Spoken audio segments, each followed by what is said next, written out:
Let's speak about traditional healers.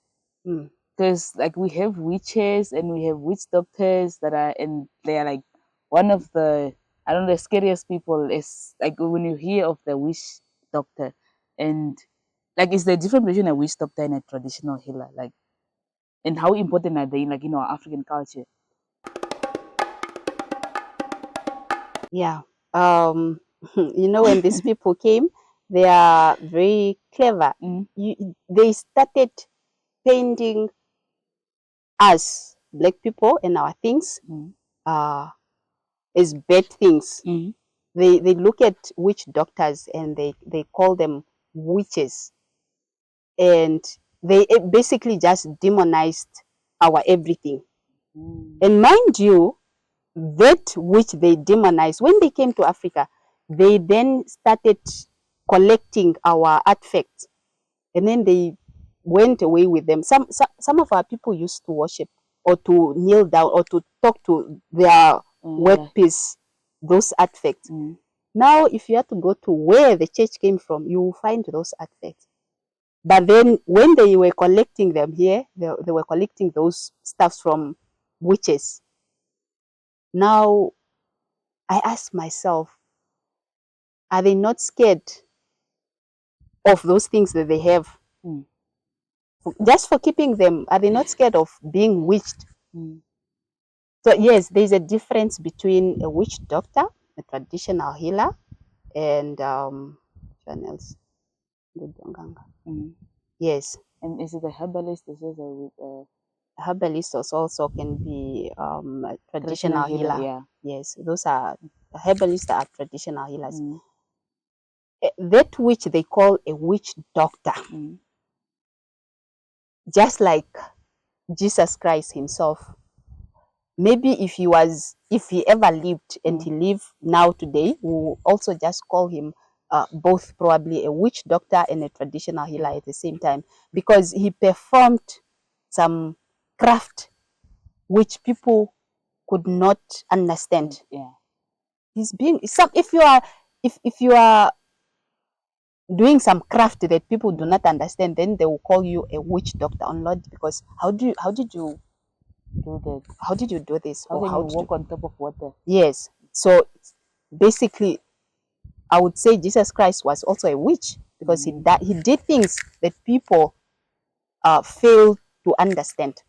Now, we have witch doctors today, and I'm going to say this: mm, uh, the the arrival of the church, mm, witch doctors were, I mean, witches yeah. were being demonized. People want to kill them, and then they came up with a thing called witch hunting. They were hunting witches. Ah, If you are found or suspected to be a witch, then you will be punished, or you will be is prosecuted, it? or you will be killed sometimes. Now, these people, because they fear of death, Yeah. they went to church. They went into church just to hide in there. Now, today you find people performing miracles, and they are calling themselves general overseers and a prophet. Yeah. They are witches. So being a witch was not really a bad thing Mm, until it was then demonized, because you use the natural powers that you have to protect yourself. Um, during the colonial era, mm, people used to protect themselves. There's a story of a lady that was going to be killed, and then mm, they put her in before they put her, I mean, they sent her in the head. mm, She was being interviewed, and she was just like, no, please, if you can just give me 2 seconds mm, to communicate to my ancestors, mm, and then I'll come back here. Then probably you can, I just want to notify them that I'm coming. mm. If you can just give me that 2 seconds. And then they gave her 2 seconds. She was tied up, and then they untie her and sent her in the head to go communicate to her ancestors. So upon returning, it was just a black member that got Came. out of. She actually just protected herself because she doesn't want to be killed. And then the black member just walked out. Wow. So that is how powerful they were. The art, the knowledge that they had, just to protect themselves, not to do harm to others. Though now you find people using it for to do harm to other people. Yeah. You know, maybe just wishing somebody fall ill and all that. That was not the purpose. So they are now using it the bad way, Yeah. because, you know, in ourselves we have the good and the bad side. So most of them now, they are just cultivating that bad side of the craft. But initially, it was just for protection, and just for you to, you know, you don't just live in the world blindly. Yeah. That's why today we have people going to church to be protected. We had that natural protection. Our people had that natural protection.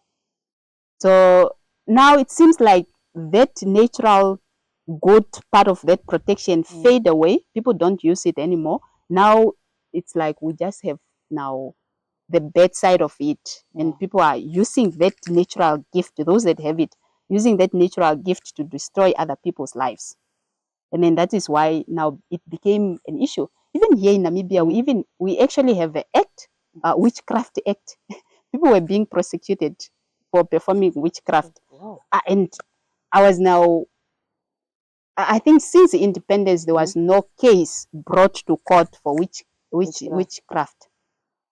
So traditional healer knows the herbs, natural herbs, the plants that used for certain medicine or for certain rituals and other things. So there's a difference between a witch doctor, which is a seer, who will see. And, you know, these people get initiated also.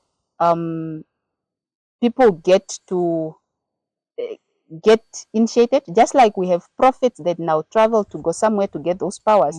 Our people also used to get those powers. They get initiated by those that know, the elder or the senior witch doctors. So if you even want to have eyes to see, you know, sometimes you want to travel, let's say coming from Ventuk, and you feel like, I will go tomorrow. You know, you see an accident on your way, and then you decide to change. So we had now those senior traditional, witch doctors that give people power. So like we have a thing called Onman Mefwa Ombeshon. So they take the eagle eyes and then put it somewhere, and then they do some rituals, and then they put water, and then they give you to drink. Now, when they do that to you, you tend to see like an eagle. Like you can literally tell this an accident, or let's not move, or you tend to guide people because you can see beyond their sight. What the normal eyes can see. Yes. I see. And then the traditional, I think we had, like now back in the days, we had a lot of traditional healers and like the herbalists and all that. We don't even used to go to the hospitals. Like if you are sick with any this type of disease, you can be taken there's always a specialist, like a special herbalist that cures this type of disease. This one cures snakes bite, this one cures this type. But now we don't really have. Now we don't have, because we are now a civilized nation. So also the leadership, the government, the state is now also pushing people away from their traditions or culture. If you want to be recognized as a traditional healer, they want you to have papers recognized by the government. But we have those people that performing rituals and also having anointing oil. Already that person is a traditional healer, but the government is not then asking them to have even just to register their churches. But you, as a herbalist or as a traditional healer, you are being forced for you to be recognized. Like now we have somebody in Namibia that has a knowledge of these natural plants. They know this one heals what, this one deals with what.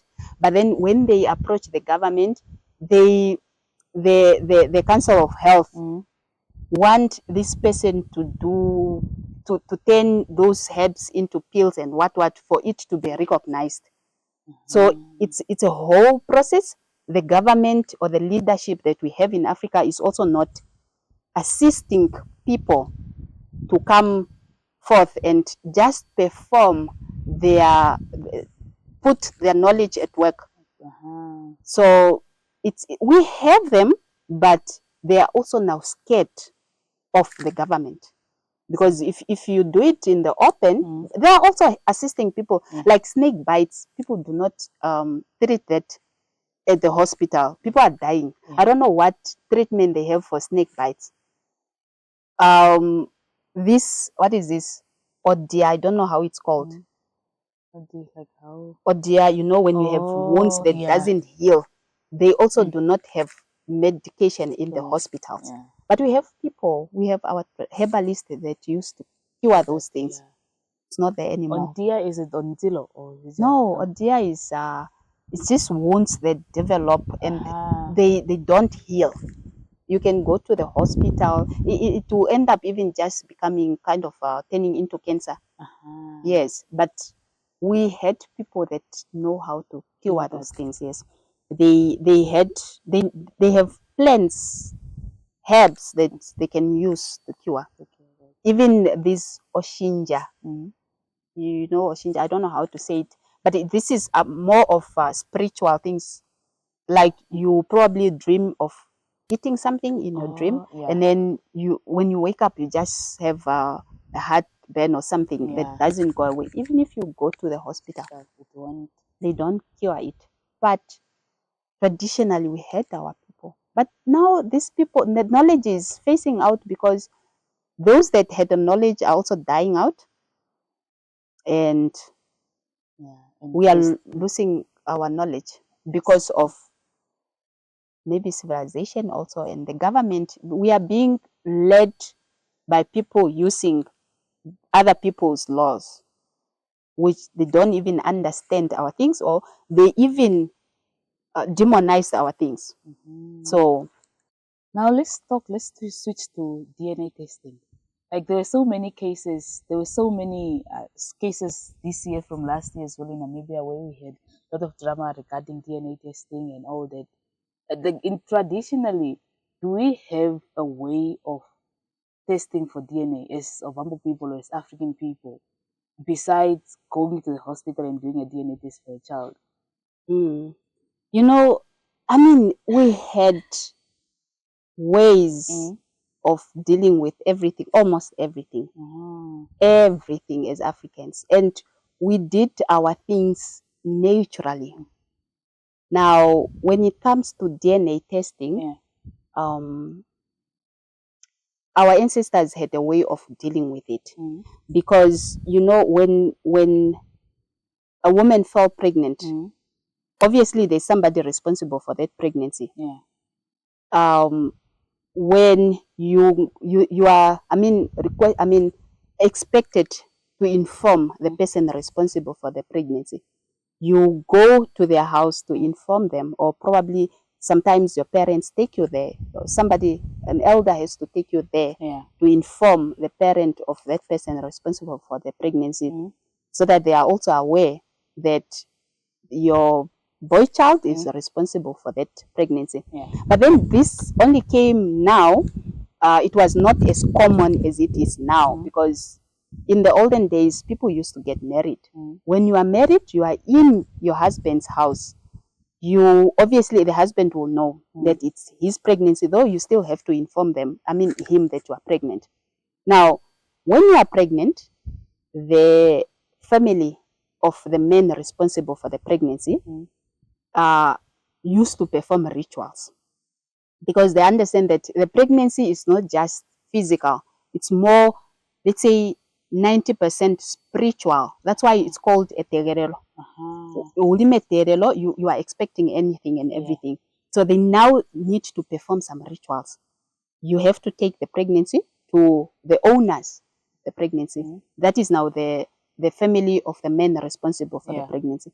When you go there, they they had 3 ways to confirm indeed if they are pregnant. The first is to lay their hands. They apply some ointment on their hands, or some can even use certain herbs, and then they touch your pregnant.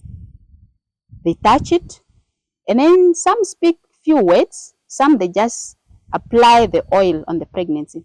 Now, if it's not theirs, that pregnancy will, maybe you have a miscarriage, just to confirm that it's not their pregnancy. But if probably you manage to give birth to your child, they still have another way to confirm if indeed is their child. After you give birth, they used to do name giving rituals, and also they give a neck piece to your child, oshinyenye. Now, when they are naming the child, you know, you give birth, the mother that gave birth stays in the room. When you need now to when the family of the man coming to give the name, you get out from the you sleep actually in the main room of the house, and then when they come to give the name, before they give the name, they give the child, the newborn baby, to the father, to say, the mother gives the child to the father's, in the father's hand.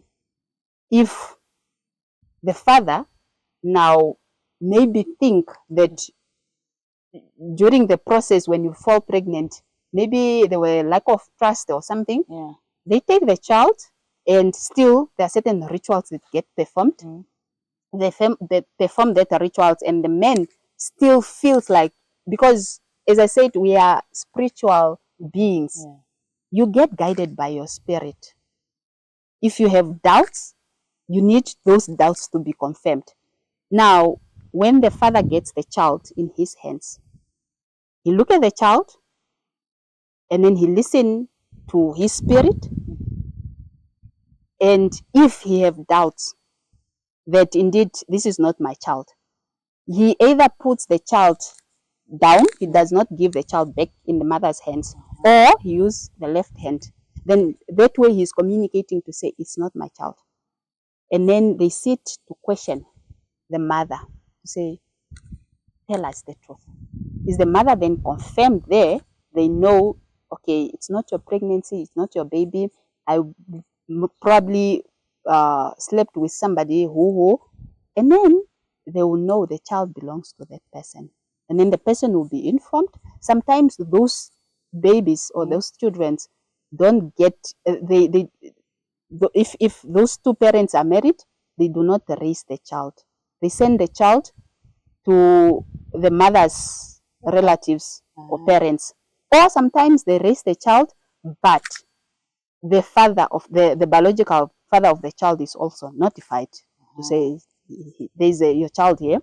And sometimes they even made to pay even just a kettle or something for sleeping with somebody's wife. Yes.